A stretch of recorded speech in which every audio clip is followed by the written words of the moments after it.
Today I want to do an update on the condominium market.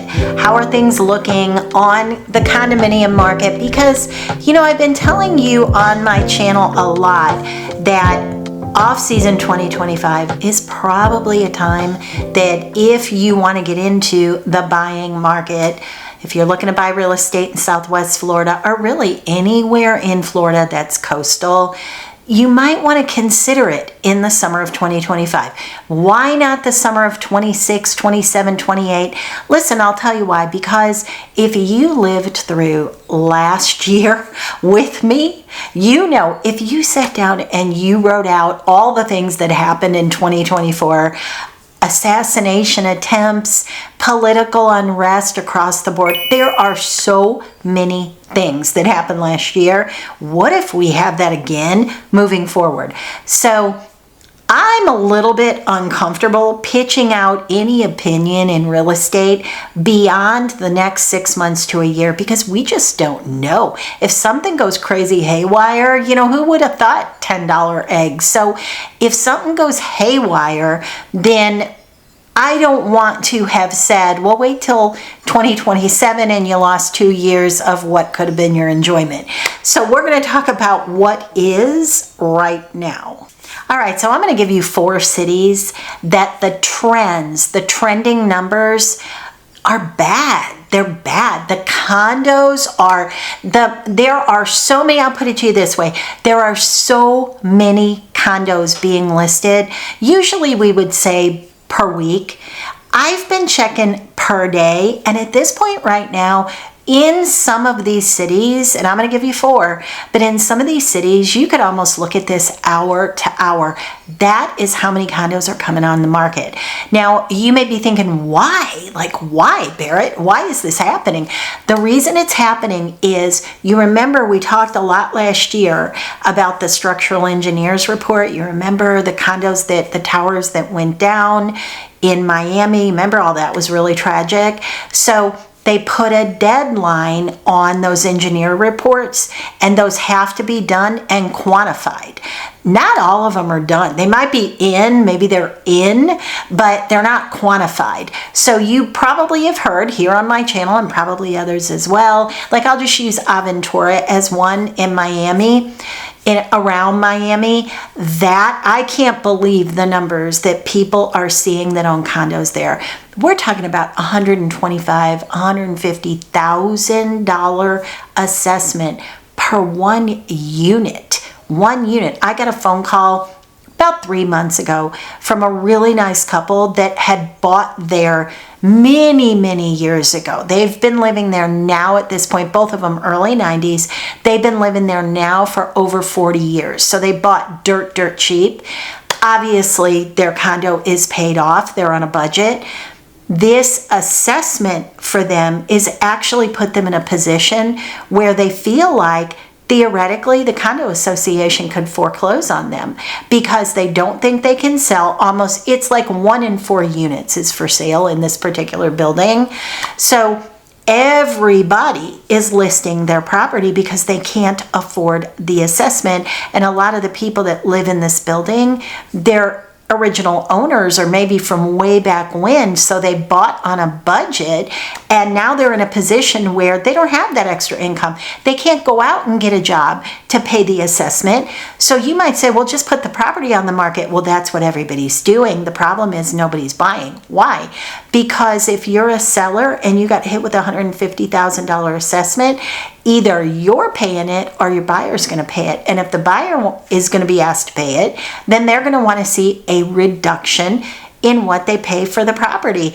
But what's happening is per building, you might see 25-35% of the units for sale in these buildings. Venice has been hit very hard as well. So let's get into some numbers. Let's get into what's going on here. I'm gonna start with, so these are the top 4, and these are so close that I'm not even gonna number them number 1, 2, 3, 4. They're like within 2% of each other in number of units listed.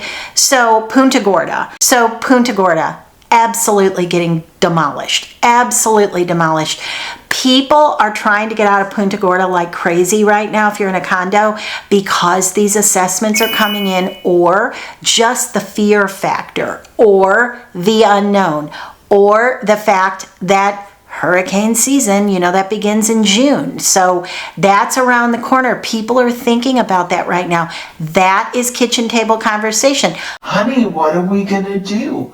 We still don't have shutters. We couldn't afford it. We didn't sell in the winter. What are we going to do? We have an $80,000 assessment. Those conversations are being had right now. Now, this one may surprise you. Jacksonville, Florida, up in the northeast part of Florida. So that might surprise you because there aren't that many condos in Jacksonville. I mean, they're there for sure, but there aren't that many when you put that on the curve of some other parts of Florida. But the number that are on the market right now actually puts it in the top 4. So year over year, this is the highest amount of condos that have ever been for sale in Jacksonville. This one won't surprise you. Miami. So listen to this. In Miami, the number of units that are more than 30 years old. Now, why is that important? Because that puts them in that structural engineer requirement where they're going to be really, really scrutinized, and there's new rules and regulations that are really going to affect that area. So of the buildings that are more than 30 years old, the amount that went on market, units that went on market, increased by 45%. The growing uncertainty in Miami, off the charts. It's literally every week we're getting something in email. As a real estate broker, I get something in my email regarding these condominiums. So don't kind of feel like, okay, well, I'll buy one that's 20 years old and I should be okay. It's 3 stories high, but it's 20 years old, I'll be fine. Even if you thought, in 10 years, I'm not worried about it. I'm 80 years old, I'm not worried about it. Well, you know what? Think about my folks that are in their 90s. You might, and listen, people live a long time in Florida.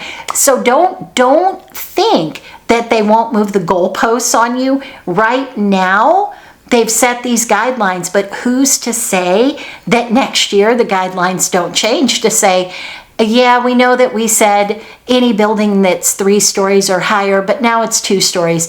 Yeah, we know we said this certain age range, but now it's this age range, 15 years or whatever it is. So don't think that just because they said it now, that it doesn't mean they're not going to change it in a year. And then the last one, you're not even going to believe these numbers. Year over year, increase in Fort Lauderdale condos increased by 70%. Wow. 70%. So obviously we see a trend here. We see that South Florida, we see that there are some issues going on there, but there's a lot of condos, older condos up and down that coastline. And I'm not just talking about older condos.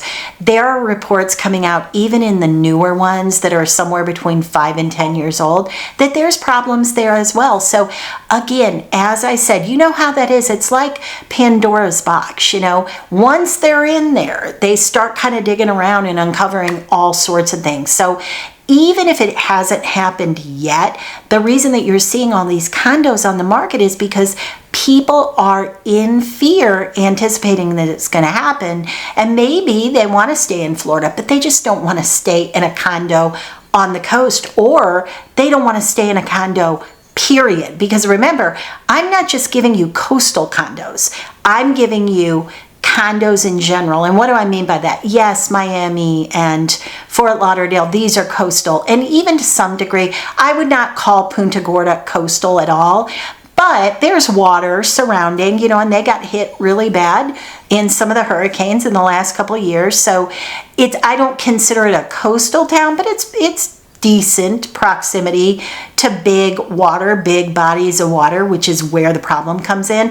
But see, even there, you might think, well, I'm not right there on the coast, so it shouldn't be a problem. But you're right there close to the river, and that floods a lot. So like I said, these are 4 cities that are seeing the biggest increase on condos on the market. So If you're looking for a condo, do you have your choice? Is it absolutely positively a buyer's market? In the condominium market, absolutely 100% it is.